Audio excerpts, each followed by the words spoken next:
In the background of continuously falling share prices, Ajanta Pharma came out with a bonus issue of shares. What went wrong with the diagnosis and the prescription that followed?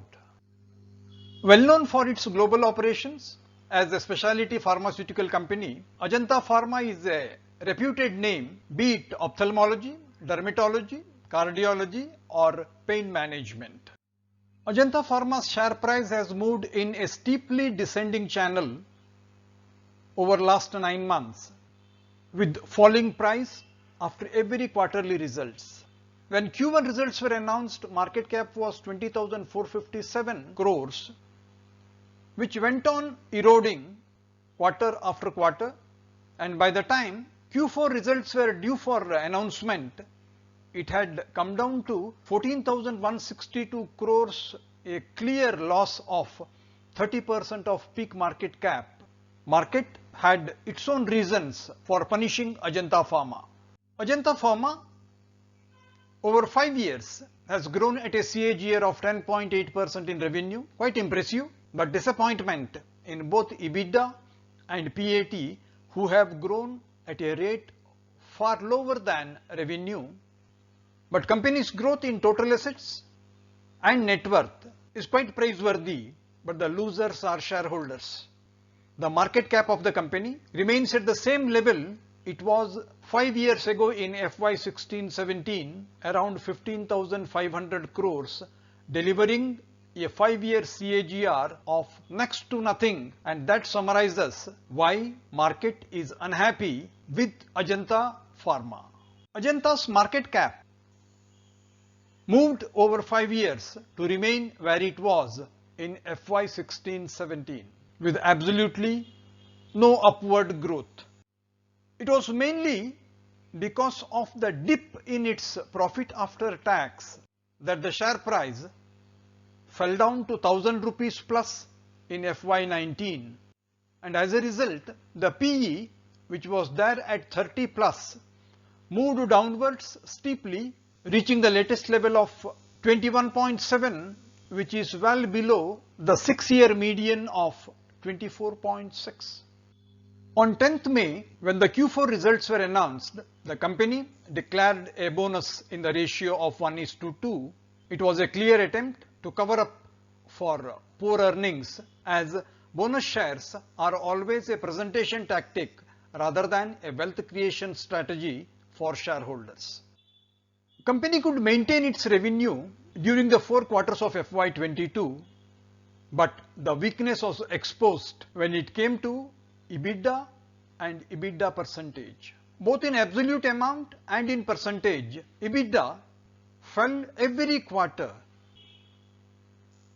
successively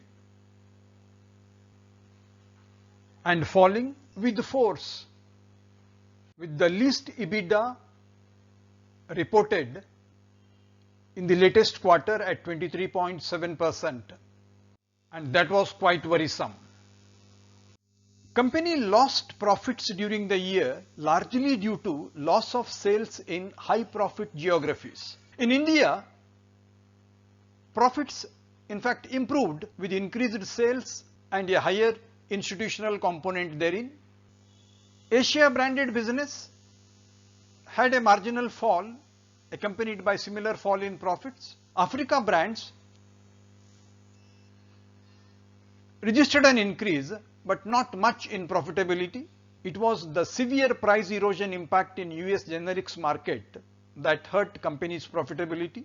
Similarly, profits were lost heavily in African institutional market, where the share came down in revenue from 9.5% to 6.3%, where the anti-malarial products sold by the company carried high margin, but the loss of sale impacted profitability of the company to a large extent. The impact on margin was also felt from cost components. Material cost went up from 22.3% to 24.9%, largely due to increase in API prices.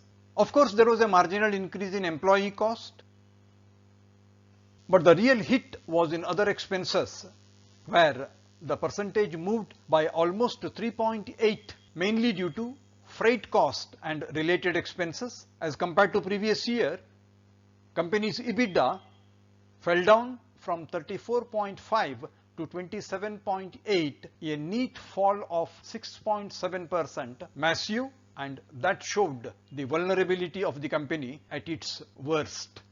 To be fair to the bonus issue, the number of shares went up from 8.5 crores to 12.8 crores. There was an improvement in the market cap and the price settled ex-bonus at 1,247, and the market cap, which was at 14,162 crores on the date of announcement, moved up to 15,977, a growth of around 1,800 crores or 8% of the peak market cap on 29th July. The company could bring down the erosion from negative 30% to negative 22%, and that is the achievement from bonus issue.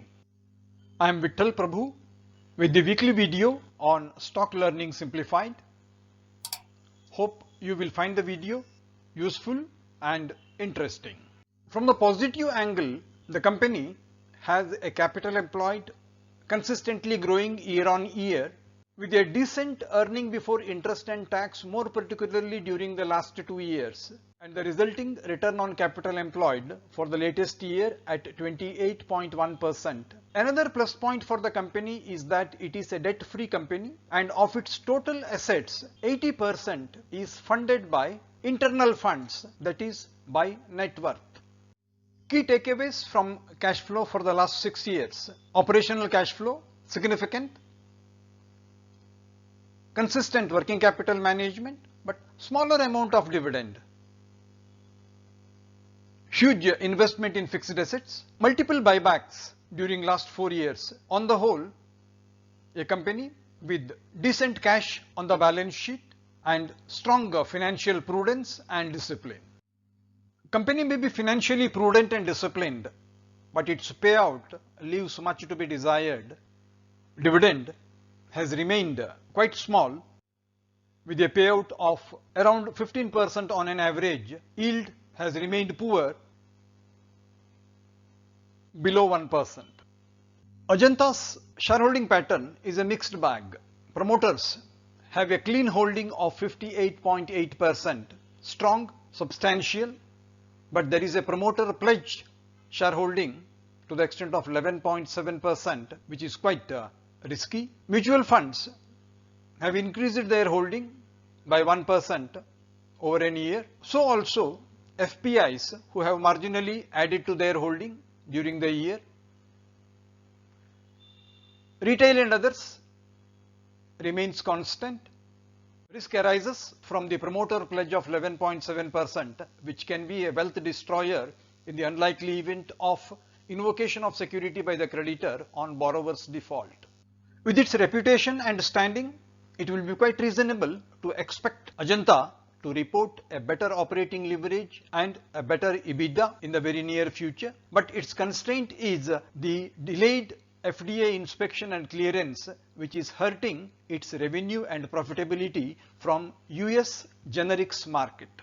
Hope you found this video on Ajanta Pharma interesting and useful. You can access similar informative videos at our info card on Stock Learning Simplified. We look forward to your likes, shares and comments.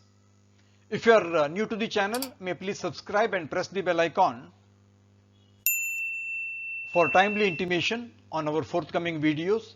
Thank you so much for your valuable time, support and interest. This video is for purposes of information, education and awareness only. This is not meant to be a solicitation or recommendation to buy, sell or hold securities. Wherever applicable, please seek the advice of a competent professional before taking action of any kind.